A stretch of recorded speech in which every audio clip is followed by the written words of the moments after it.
All right, Garrett Cole has been the best pitcher in baseball since about May, right? Definitely the best pitcher in baseball in the Major League playoffs, but was not the best pitcher in baseball tonight. The Astros are getting rocked right now by the Nationals, 5-2. Cole gave up 5 runs in this game. It's a 6th inning, and Soto homers to tie the game at 2. And then Adam Eaton with a single, and then, just a bunch of runs here. He gave up 5 runs, 3 in the 5th inning, and Garrett Cole and the Astros are losing. You would think that the majority of the people would have thought that this would be a low-scoring game and the Astros would win this game, especially when you see Garrett Cole on the mound tonight. Yeah, I mean, and Scherzer on the other side, of course. Yeah. Technically, it's still under, by the way. What is the over-under? 7.5, which I thought was very high. But the bottom line is what is it, 5-2? It's not going to end 5-2. Well, you never know. But here's the thing, and I think people don't realize this. You get to the World Series, anything can happen. You see ace pitchers all the time that you get into the World Series. Part of it is they've pitched so many innings over the last two and a half, 3 weeks. Yeah.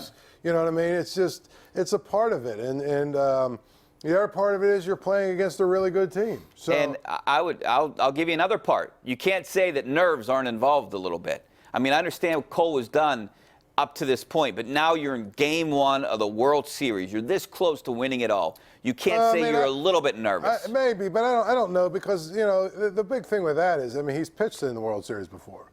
Didn't he pitch last year in the World Series? So I mean, or 2 years ago or whatever it was, or no, last year. Last year, I think.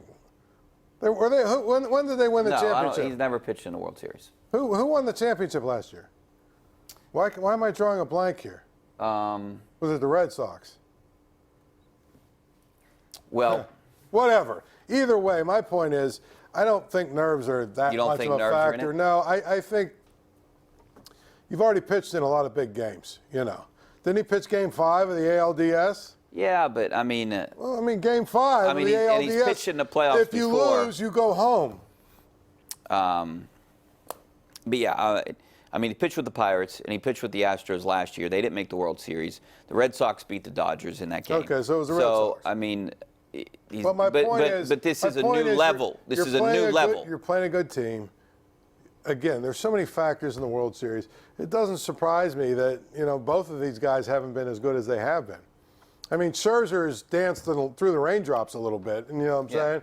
He's given up 2 runs. Well, Cole's still in there, too. He's gotten out of a few jams, Scherzer. I mean, it's not like he's been, and this is the thing about Cole that makes him Cole. I mean, he's still in there. It's the 7th inning.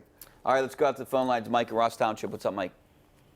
Hey, how you doing, Rich and Paul? Good, thanks for calling. Hey, my question is, my statement is, I figured the Steelers would name Mason Rudolph their starting quarterback. He's an all-around draft pick, and don't they say you're not supposed to lose your job to an injury unless you're Wally Pipp? So go ahead, I want to listen to you. Yeah, he is a starting quarterback. Yeah, Mason Rudolph's going to be the starting quarterback. Wasn't that announced last week? Yeah. Let's go out to Bill in Westview. What's up, Bill? Bill, you there? Hi, Rick. Hey, how you doing? Good, and Paul, I got the question for you. The over and under today's baseball game was 6.5, and Miami, I'm going to bet a lot of money on Miami getting 14.5 from the Steelers. Goodbye. Hey, thanks a lot, Bill. I appreciate your betting advice. You know what? Look, 14.5 is a lot of points. If you got the over-under at 6.5, you need to change your bookie. Yeah, 14.5 is a lot of points for the Steelers-Miami game. But like I said before, I think Miami has no interest at all in beating the Steelers.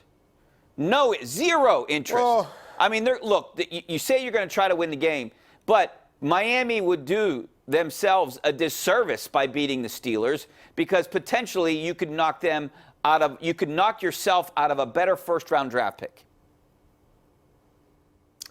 You follow me here? So you're saying they want to tank the rest of the season? No.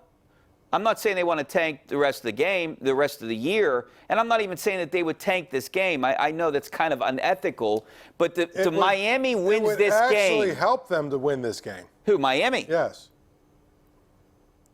If you're saying they're not tanking, let's. Oh yeah. They would want. They got to beat them. They want to beat the Steelers to make the Steelers draft pick low. You know. Exactly. You're right. I was wrong. Better, I wasn't. I was thinking about it the wrong way. Yeah, that's what I'm saying. They would have to beat the Steelers. And then what they do is tank against the Bengals because they play the Bengals, in like week 13 or 14 or something. Beat the Steelers and then lose to the Bengals. You still get the #1 pick, but you would get the whatever Steelers the Steelers have a little better pick for you. But you would also, I mean, they could have so many picks in the top 10.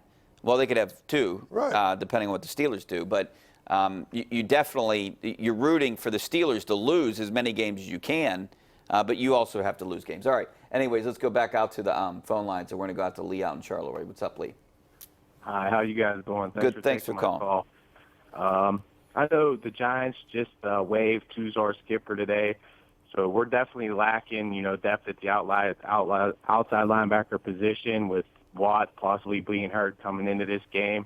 Who knows what's going to happen with Chicolo?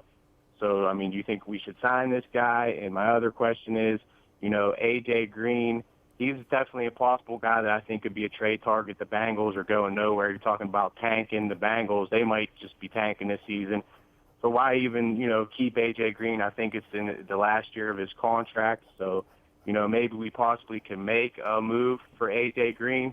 And I want to add to your point talking about the draft. They're talking about, possibly changing the draft from the NFL draft to the NBA draft type of, format so teams can't tank. So, that's my little comment, my questions. Maybe you guys want to expand on that. Thanks for taking my call. Thanks a lot, Lee. I appreciate it. We mentioned Tuzar Skipper early in the broadcast, and I would imagine they would put in a waiver claim for him if you can to try to get him. At least he would know the defense, and it seemed like he did well in the preseason. So, maybe they have a shot at signing him or signing some other linebacker, especially if Anthony Chicolo is not available and depending on T.J. Watt's injury. As to your other question, I don't know what the play. They would have to really. The play. He's talking about putting in a lottery for the NFL. Yeah, I hate the lottery. I hate the idea of the lottery. You should, if you're the worst team, you should get the first pick.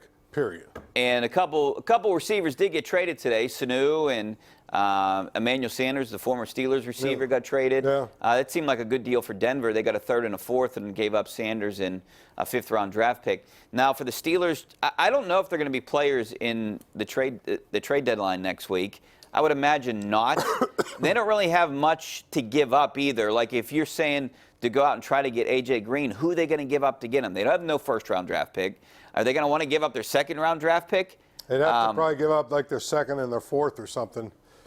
But is that worth it for a guy that is only going to play the rest of the year and you might not be able to sign? It's not worth it. No, it's not. If you're telling me you're going to go after, I don't know, what other receivers out there, Hopkins or someone that might fit in better, but obviously they're not going to trade him. I don't see the Steelers in a market for a trade right now. No, it doesn't make sense. Especially because I do think the Steelers potentially will be 5-4 after the next 3 games. They're going to win 2 of these games at home here. That would make them 4-5. Well, okay. I'm completely off on the map. But when the two of these games could be 4-4, and then we'll see what happens. But I think they could be 4-4 at least. Right. I mean, if they got to beat the Colts, though. They'd have to beat the Colts. All right, we got to take a break. I'm just kind of out of it here tonight. Give us a call. My throat, I got a cough. 412-575-2600.